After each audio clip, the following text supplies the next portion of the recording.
Magluwas ka na bukas. Bigyan na tayong remembrance. Seryoso ako. Gusto ko sumama sa'yo sa Maynila. Uy, sa tis-tis na muna tayo. Late pa yung sweldo ko. Tapos mahal yung bilihin doon. Papadala pa ako kay nanay dito. Kaya nga minamadali ko yung board exams ko, diba? Para matulungan na kita. Para makapag-ipon na tayo, para makaluwas na tayo.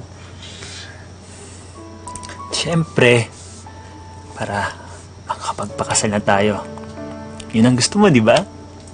Ako lang may gusto. Aba, siyempre gusto ko rin. Gusto ko nang maging misis kita. Magkaroon tayo ng mga anak. I love you. Mahal na mahal din kita.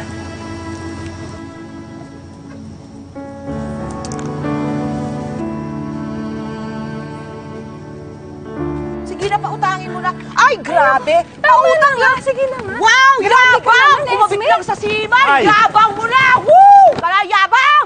Kabit! Nay! Ano? Ano yun? Eh, ba? Ayaw magpautang? Hindi sinigaw ako! Kabit! Hoy! Ano? Nangungutang na naman kayo kay Aling Tess. Ikabibigay ko lang ng pera sa inyo, ah. Ha?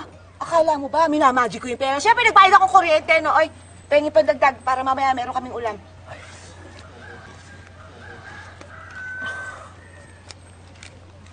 Oh, Wala pa bang dagdag dyan? wala na, Nay. Kuya!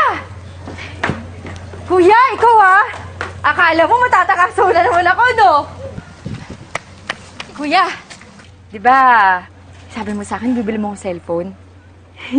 Papaalala ko lang, baka pwede yung touchscreen na. Ako, Sheila, pwede ba? Tumigil-tigil ka nga? Ay, wait lang. Sabi kasi ng mga barkada ko, mura lang yun sa Maynila. Oy, babae, pasalamat ka. May pera tong kuya mo. Eh, imagine mo, dalawa-dalawa kayong pinapag-matrikula niya. Nay! Ano, tawa naman ako, di ba? Totoo. Yun ang hiritan si Luisa naman. Alam niyo naman, nag-working student dati yan, di ba? Tsaka tumutulong naman siya dito, ah.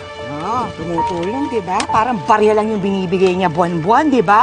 Ewan ko sa'yo, Ivan. Hahanap ka na lang ng kalibin, wala pang kakwenta-kwenta, walang matulong, di ba? Palamunin mo pa, oh, di ba? Alam mo yun, totoo naman yung sinasabi ni Nay Esme. Wala naman ako masyado naaambag dito. Pero, ayaan niyo po pag nakapasok po ako sa ospital, babawi naman po ako sa inyo eh. At talaga papasok ka sa ospital. Eh di wow, di ba? Ang laki ng sinusweldo ng nurse. Eh minimum wage ka lang din. Kakalo. Nay! Peste!